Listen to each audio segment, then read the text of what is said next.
Good morning. আমরা এখন যাচ্ছি। প্রিয়, তুমি কি সামনে বসবা? বাবার সাথে। আচ্ছা বসো, সামনে বসে থাকো। যাও তুমি ঢুকো। এই তো আমাদের জার্নি শুরু হয়ে গেল। আমরা কুমিল্লার উদ্দেশ্যে রওনা হলাম। প্রথমে যাব আমার শ্বশুর বাড়িতে, সেখান থেকে যাব আমার ভাগ্নির শ্বশুর বাড়িতে, তারপরে রাতে ব্যাক করব। আমাদের যেহেতু আমরা দিন গিয়ে দিন আসবো, সো অনেক সকালে রওনা দেওয়ার কথা ছিল 6টা থেকে 7টার মধ্যে আমরা বের হব। কিন্তু আমি কোথাও যাব আর সেটা টাইমলি হবে তা তো হতেই পারে না, কারণ মানে পাংচুয়ালিটির প্রিয় আমার মধ্যে নাই। আমি কোনোদিনও টাইমলি কোথাও পৌঁছাতে পারি না। সেই ছোটোবেলা থেকেই এই বাজে অভ্যাস ক্যারি করে আসতেছি, এখন পর্যন্ত এই অভ্যাস থেকে বের হতে পারি নাই। আর লাস্ট মোমেন্টে প্রিয়র বাবার ক্যাচ শুরু হয়ে যায় যে তুমি কি যাবা আজকে নাকি যাওয়া ক্যান্সেল, এত দেরি করে গেলে তো আর যাওয়ার কোনো অর্থ নাই। তো তার ক্যাচকেচানিতে মুড যায় খারাপ হয়ে, তারপরেও কোনো সময় টাইমলি রেডি হতে পারি না। যেহেতু দিন গিয়ে দিনে আসবো, আমার উচিত ছিল 7টার মধ্যেই বের হওয়া, কিন্তু কেন যেন পারি না। এত মানে ম্যানেজ করলেই করা যায়, আমি পারি না ম্যানেজ করতে। যাই হোক, এখন রওনা হয়ে গেলাম। আর যেহেতু দেরি হয়ে গেছে, রোদ উঠে গেছে, আমাদের ইচ্ছা ছিল একদম রোদ উঠার আগেই বের হয়ে পড়ব, সেটা আর হয়ে উঠলো না। আমাদের যাত্রা শুরু হয়ে গেল।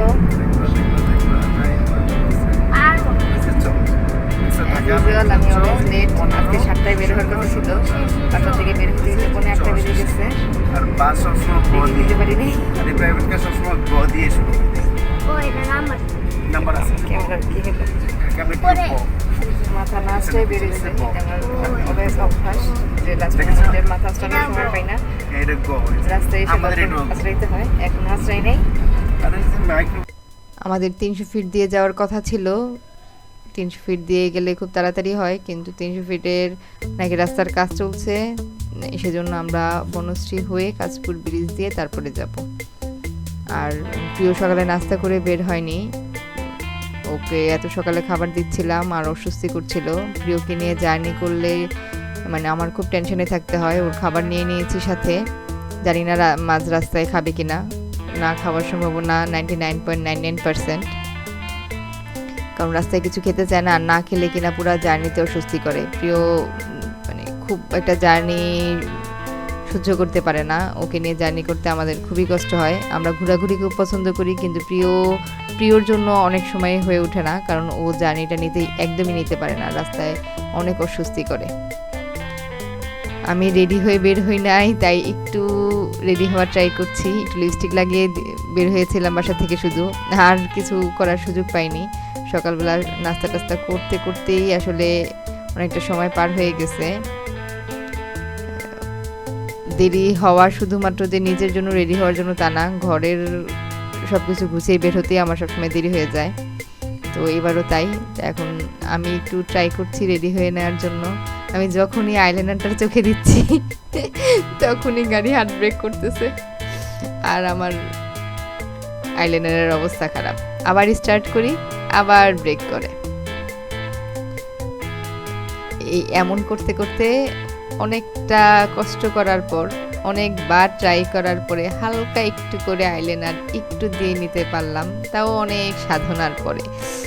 এরপরে একটু সময় নিয়ে ট্রাই করলাম একটু মাস্কারাও দিয়ে নেয়ার, যতটুকু সম্ভব হলো হালকা পাতলার মধ্যে একটু সাজগোজ কমপ্লিট করা। অ্যাজ ইউজুয়াল আমি তাই করি, দেরি হয়ে গেলে গাড়ির মধ্যে বসেই হালকা পাতলার মধ্যে যা কমপ্লিট করার করি, তেমন তো কিছু না, হালকা একটু কাজল টাজল দেয়, এই যা।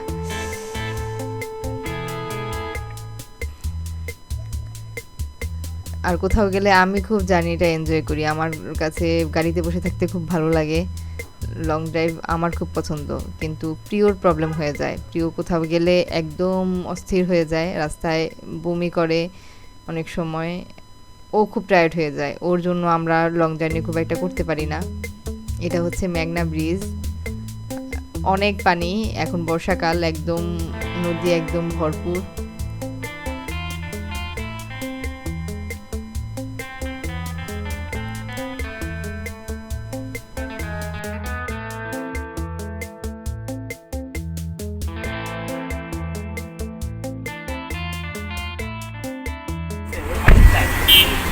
হ্যাঁ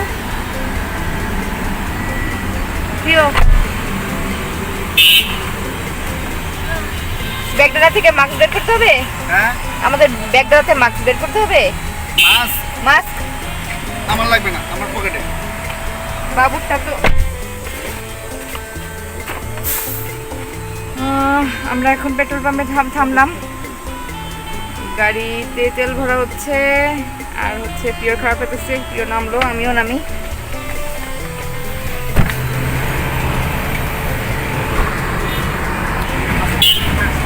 হ্যাঁ হ্যাঁ হ্যাঁ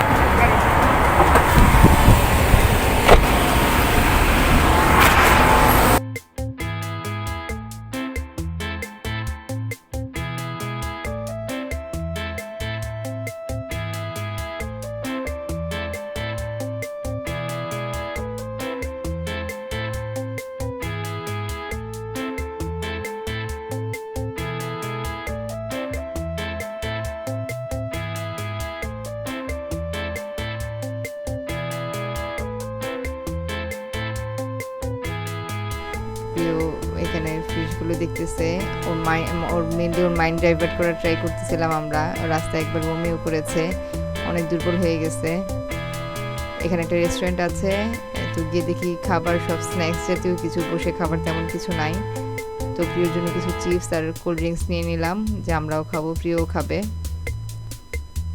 কোল্ড ড্রিঙ্কস খেলে ভেবেছিলাম প্রিয়র হয়তো একটু ভালো লাগবে খুবই অস্বস্তি করছিল পুরো জার্নিটাই ও অস্বস্তি করছিল কতক্ষণ সামনে ওর বাবার কাছে বসে কতক্ষণ পিছনে এসে আমার কাছে বসে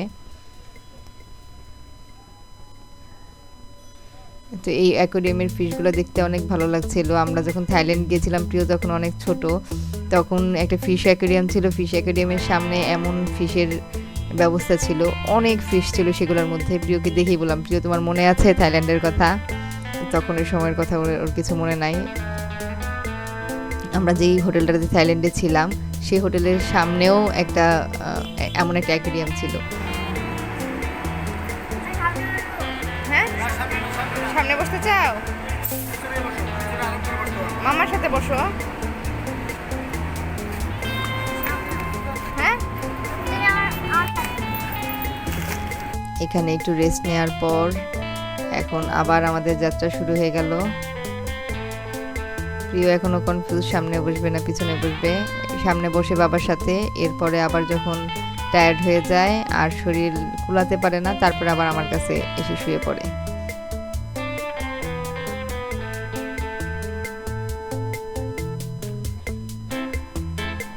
ওকে নিয়ে জার্নি করাটা আসলেই অনেক টাফ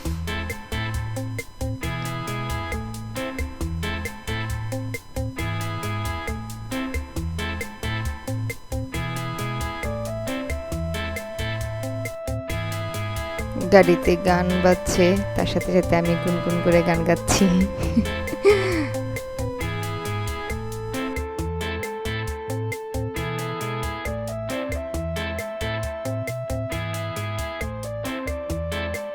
আমরা কুমিল্লাতে চলে আসছি আমরা এখন যাচ্ছি কুমিল্লা শহর পার হয়ে গিয়েছি শহরের ভিতরে ঢুকিনি অন্য একটা বাইপাস রোড দিয়ে যাচ্ছি বাঁ পাশে হচ্ছে গোমতী নদী গোমতী নদীতে একদমই পানি নাই এই বর্ষাকালে যে জায়গায় অন্যান্য নদীগুলো একদম পানিতে টইটম্বুর অথচ গোমতীতে একদমই পানি নাই আমরা বাড়ির বাজারে চলে আসছি এখান থেকে কিছু খাবার দাবার কেনা হলো ফ্রুটস কেনা হলো বাড়ির জন্য এখন বাজে 10:30 10:30টার মধ্যে বাড়ির বাজারে চলে আসলাম এখন এখান থেকে আর 10-15 মিনিটের রাস্তা বাড়ি এই তো বাড়ির এরিয়ার মধ্যে ঢুকে গেলাম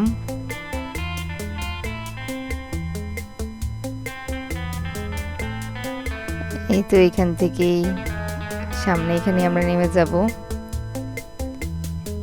বাবা সেটা হচ্ছে প্রাইমারি স্কুল প্রিয়র বাবা এই স্কুলে পড়েছে আমার শ্বশুর এই স্কুলে পড়েছে আমার শ্বশুর এই স্কুলের হেডমাস্টার ছিলেন রিটায়ার্ড হয়েছিলেন এই স্কুলের হেডমাস্টার হয়েই এই তো বাড়ি বাবা সেটা এই তো এটাই প্রিয়র দাদুর বাড়ি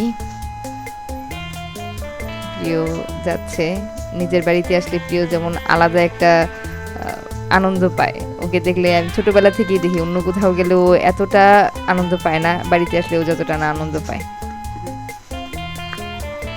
আগেরটা ছিল বাড়ির পুরনো বিল্ডিং, এটা বাড়ির পুরনো বিল্ডিং, এটা হচ্ছে নতুন বিল্ডিং। নতুন বিল্ডিংয়ের কাজ এখনো শেষ হয়নি।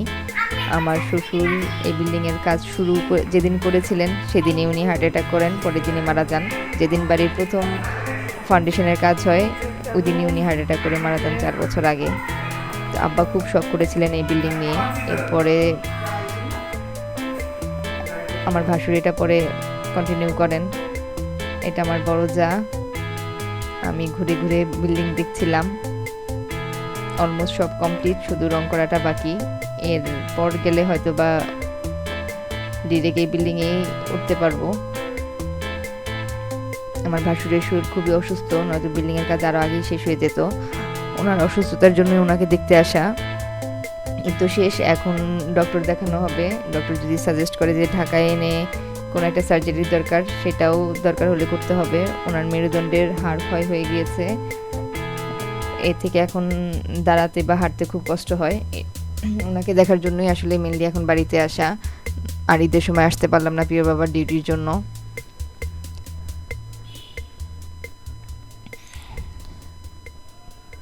বাড়ি ঘোরাফেরা শেষে এখন যাব প্রিয়র দাদা দাদুর কবর জিয়ারত করতে। প্রিয় আর প্রিয়র বাবা এখন যাবে। প্রিয় রাস্তায় 2বার বমি করেছে, বাড়িতে এসে খেয়েও আরেকবার বমি করেছে, ড্রেস ভিজায় ফেলছে, এজন্য ড্রেস ছাড়াই আসছে। এটা হচ্ছে আমার শ্বশুর শাশুড়ির কবর, প্রিয় আর প্রিয়র বাবা জিয়ারত করছে। এটা পারিবারিক কবরস্থান।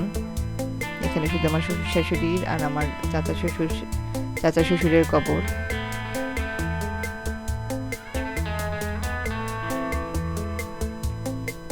কবরের মধ্যে ফুল গাছগুলো প্রথম আমার শাশুড়ির কবর ছিল এখানে, আব্বা লাগিয়েছিলেন পরে।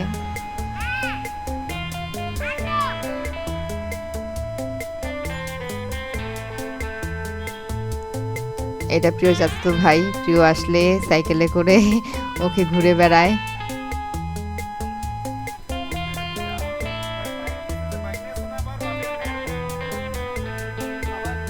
এটা হচ্ছে অনেক বড় একটা পুকুর। প্রিয়র দাদার বাড়ি, প্রিয়র দাদাদের পুকুরই এটা, বাড়ির এরিয়া থেকে একটু দূরে। এই পুকুরটা বেশ বড়, অলমোস্ট দিঘির মতো দেখতে। কুমিল্লা তো পুকুরের জন্য ফেমাস, তো অনেক পুকুর। এই পুকুরের পর ওই পাশটাতে আরেকটা পুকুর আছে, ওইটাও প্রিয় দাদাদের, ওইটা আরও অনেক বড়। ওইদিকে যাওয়া হয়নি যেহেতু সময়ের স্বল্পতা ছিল। অন্যান্য সময় আসলে পুরোটা একদম ঘুরে বেড়াই। আর ভাগ্নিরা তখন থাকে। আজকে ভাগ্নি আসেনি, মেজো ভাগ্নি নর্মালি আসে, মেজো ভাগ্নি আসেনি, ছোট ননাস আসেনি। ও আমি এসেই দেখি বড় ননাস আসছে, এটা আমার জন্য সারপ্রাইজ ছিল। আমি জানি না আপা যে আসবে, তো আপা ভেবেছিল আসবে না, পরে আবার চলে আসছে। ছোট ননাস আসে নাই, শুধু বড় ননাস আসছে, কিন্তু বড় ননাসের ভাগ্নিটা আসে নাই। ওর শরীরটা নাকি ভালো না, ও আসে নাই, আপা একাই আসছে। আর দুলা ভাইও আসবে, বাড়িতে পরে আসবে। আগে মেয়ের বাড়িতে যাবে, ভাগ্নি বাড়িতে যাবে। দুলা ভাইয়ের সাথে ভাগ্নি বাড়িতে গেলে সেখানে দেখা হবে। আমরা বাড়িতে ঢোকার পরপরই শুরু হয়ে গেছে বৃষ্টি। কবর জিয়ারত করে আসলাম আর বৃষ্টি শুরু হয়ে গিয়েছে। ভাগ্নি বাড়িতে যাব, দেরি হয়ে যাচ্ছিল। ভাবি যাচ্ছে না, শুধু ভাতিজি আর ভাতিজা আর আপা, আমার ননাস, আমরা যাচ্ছি ভাগ্নি বাড়িতে। উঠান একদম কাদা কাদা হয়ে গেছে, এখনো প্রায় গুড়ি গুড়ি বৃষ্টি পড়ছে। এর মাঝে রওনা হলাম, নয়তো আরো দেরি হয়ে যাবে। অলরেডি তখন 3টা বাজে যখন আমরা এখান থেকে রওনা দিই। এখানে এসে খাওয়া দাওয়া একবার করেছি। ভাগ্নি বারবার ভাবিকে ফোন দিয়ে বলছিল যে ওদেরকে বেশি খাওয়াইও না, তাহলে আমি যা রান্না করেছি সেগুলো কে খাবে। আমার শ্বশুরবাড়ি থেকে ভাগ্নির শ্বশুরবাড়িতে যেতে খুব একটা সময় লাগে না, 10 থেকে 15 মিনিটের মধ্যে পৌঁছে যাওয়া যায়। এই তো চলে এসেছি। ভাগ্নি অধীর আগ্রহে অপেক্ষা করছে কখন আমরা আসব। এই ভাগ্নি তো আমার কাছেই ছিল, তো ওর সাথে আমার আলাদা একটা টান। আর এখন তো নাতি আছে, নাতিকে প্রথমবার দেখবো। প্রিয়র বাবা সেই নাতিকে কোলে নিয়ে নিচ্ছে। বাচ্চারা এমনি টেকনোলজি পছন্দ করে না। আসলে নাতির জন্য আলাদাই একটা টান থাকে।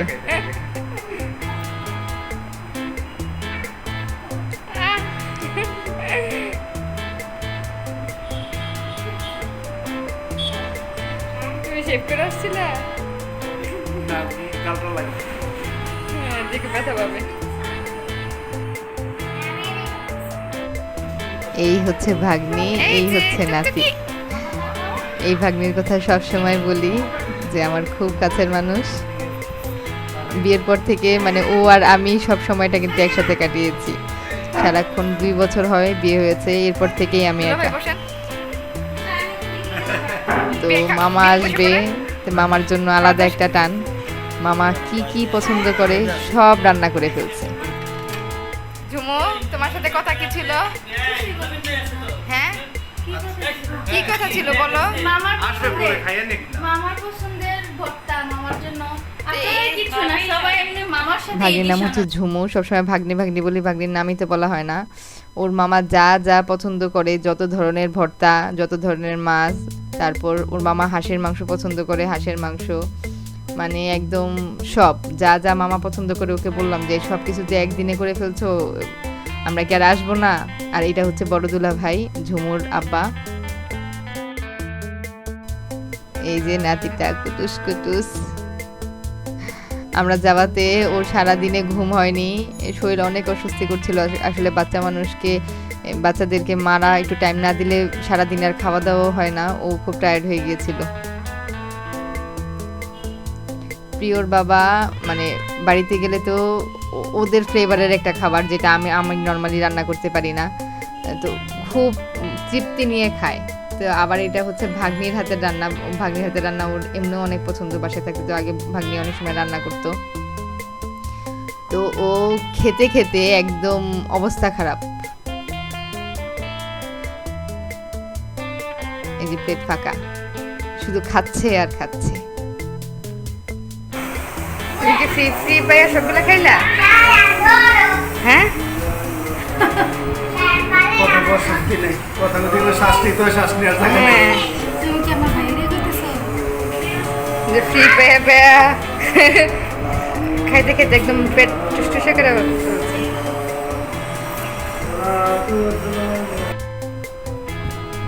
বিরতি রাখবো? নাতিটা একটু ঘুমাতে পারলো আমাদের জন্য। ওর ঘুম খাওয়া কোনো কিছুই হচ্ছিল না। একটু মাঝে একটু সময় করে ওকে একটু ঘুম পাড়ায় দিছে, অস্বস্তি করতেছিল। আর ওই দিক দিয়ে প্রিয়র বাবা খেয়ে সে আর নড়তে পারে না, এখানেই ঘুম। আমি বলি একটু ভিডিও করে রাখি, প্রমাণ যে সে খেয়ে দিয়ে পেটে এক ফোঁটা জায়গা নাই, একদম মানে টেবিল থেকে এসে খাটে, সেখানেই নাই। তো কিছুক্ষণ পর প্রিয় বাবাকে ডেকে দিলাম, প্রায় সন্ধ্যা। আমরা একটু ছাদে যাব, নাতির কয়েকটা ছবি তুলবো, হ্যাঁ, একটা স্মৃতি থাকুক। প্রিয়র বাবা উঠতেই পারতেছে না, চোখ টোক একদম ঢোল করতেছে। যাও। চিল্লাইতেছো না? অবশ্যই যেতে যেতে বন্ধ হয়ে যাবে। আর প্রিয় তো আসার পর আমরা ছাদে থেকে গেলাম, যে আসো, ক্যামেরা কই? দুষ্টুমি শুরু করে দিছে। আচ্ছা নিয়ে আসো, আমরা গেলাম তাহলে। প্রিয়, তোমার স্যান্ডেল কোন দিকে? তোমার স্যান্ডেল কোন দিকে? যাও, হ্যাঁ, আগে পানি খেয়ে নাও। ওর ঘুম হয়নি। ওর নাম অর্পণ। অর্পণের ঘুম হয়নি। এটা ভাতিজি, ভাতিজির নাম মুক্তা। ওর কোলে উঠে বসে আছে, ঘুম হয়নি। আমরা ছাদে যাব, আমরা বসে আড্ডা দিচ্ছিলাম, আমাদের কথার ক্যাচকেচানিতে ও ঘুম থেকে উঠে গেছে। এখন ঘুম হয়নি দেখে মুডটা ভালো না।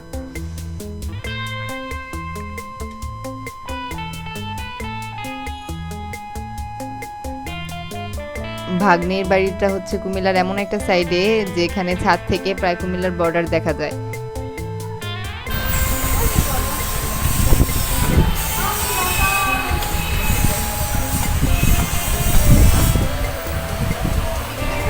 এখানে আসো। নাতিটার মুড অফ। ওর ছবি তোলার জন্য আমরা খুব ট্রাই করতেছিলাম, কিন্তু একটু হাসছিল না, কারণ ওর ঘুমের ডিস্টার্ব হয়েছে, খাওয়া দাওয়ার ডিস্টার্ব হয়েছে, সব মিলিয়ে মুড ভালো না।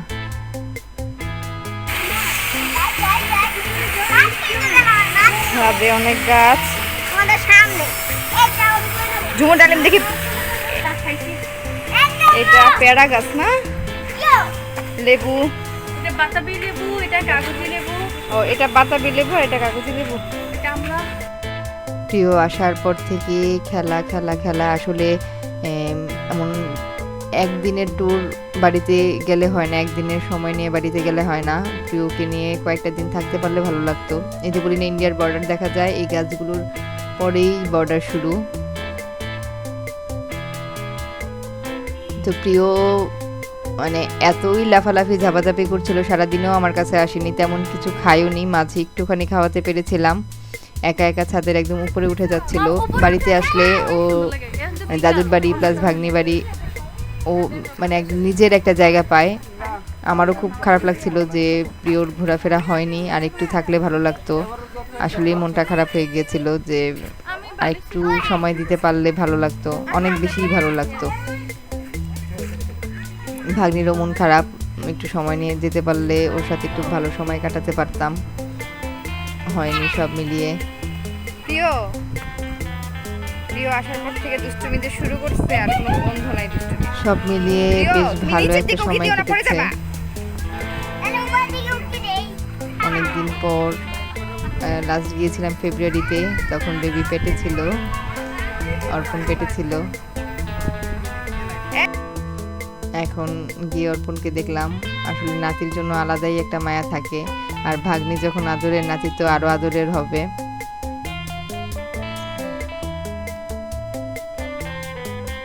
নেক্সট আবার কবে যাব ঠিক করে আসছি যে নেক্সট শীতে যাব। আমার এটা হচ্ছে আমার বড় ননাসের বাড়িতে যাব নেক্সট, তখন ভাগ্নিও যাবে ওখানে, ওখানে গিয়ে হয়তো 2 একদিন থেকে আসবো। বাড়িতে গেলে আসতে ইচ্ছা করে না, মানে কেন যে সময় একদিনের সময় নিয়ে যাই, মনে হয় যে কেন এত কম সময় নিয়ে আসছি। আর প্রিয় খুব ভালো সময় এনজয় করে, এটা ওর চাচাতো ভাই, মানে এদের দুইজনের যে এত ভালো সম্পর্ক, ওদের যে এতদিন পর পর দেখা হয়, দেখলে বোঝা যায় না। প্রিয় বাড়িতে গেলে একদমই আমার কাছে আসে না, সারাক্ষণ ওর ভাইটার সাথে থাকে। আর আমার ছোট ননাসের আরেকটা মেয়ে আছে ভাগ্নি, ওর নাম ওপি, ও যদি আসে এর আগে তো প্রিয় ছোট ছিল, ও সারাক্ষণ প্রিয়কে কোলে নিয়ে রাখে, প্রিয় খুব মজা পায়। তো ওপি আর শান্ত হচ্ছে ভাতিজার নাম, ওপি আর শান্ত যদি পাশাপাশি থাকে, আর এটা হচ্ছে মুক্তা, ওরা থাকলে আমার প্রিয়র আর খেয়াল রাখতে হয় না। প্রিয় কখন ঘেমে গেছে, শরীর মুছিয়ে দেওয়া, সাথে ও খাবে, ওর খাওয়ানো, সব কিছু ওরাই দেখে। মানে আমি বাড়িতে গেলে একদম ফ্রি, প্রিয়কে নিয়ে আমার আর কোনো টেনশন করতে না। ওরে বাবা বুড়াটা আমাদের জন্য ওর ঘুম খাওয়া হয়নি, একদম অস্বস্তি করতেছিল। আর ছাদে আসার পর প্রচুর বাতাস ছিল, একে তো ঘুম হয়নি, বাতাস ছিল, বাতাসটা যেই চোখে লাগতেছিল কান্না করতেছিল।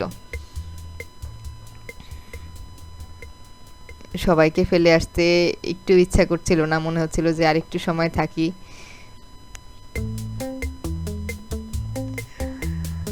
সন্ধ্যা হয়ে গেছে, প্রায় রাত্র, ছাদ থেকে নেমে আসলাম। ঝুমু আবার খাবার দাবার প্যাকেট করতেছে, ওর মামার মানে খেয়ে তো নিছেই, এই যে এগুলো হচ্ছে প্যাকেট, আসার সময় আবার সব খাবার দাবার দিয়ে দিচ্ছে। আর আমি মিষ্টি পছন্দ করি, আমাকে 1 গাদা কালো মিষ্টি দিয়ে দিচ্ছে। মানে আমরা কে কি পছন্দ করি ওর মাথায় সব আছে। এখন বিদায়ের পালা, মানে আসার সময় এত খারাপ লাগছিল, ভাগ্নি তো কান্নাকাটি সবসময় এমন করে, মানে লাস্ট মোমেন্টে আসলে আসতে ইচ্ছা করে না, খুবই কষ্ট লাগে। তারপরে হয়তো আবার দেখা হবে, এই প্রত্যাশাই চলে আসতে হয়। এই তো আমরা এখন আসার উদ্দেশ্যে রওনা হলাম। বাসায় আসতে আসতে প্রায় কয়টা বেজে গেছে, আমাদের রাত্র 11টা বেজে গেছে বাসায় আসতে আসতে। আর কি মনটা ভালো না, ব্লগটা যখন দেখছিলাম মনটা আরো খারাপ হয়ে গেছে, বাড়িতে গেলে আসতে ইচ্ছা হয় না।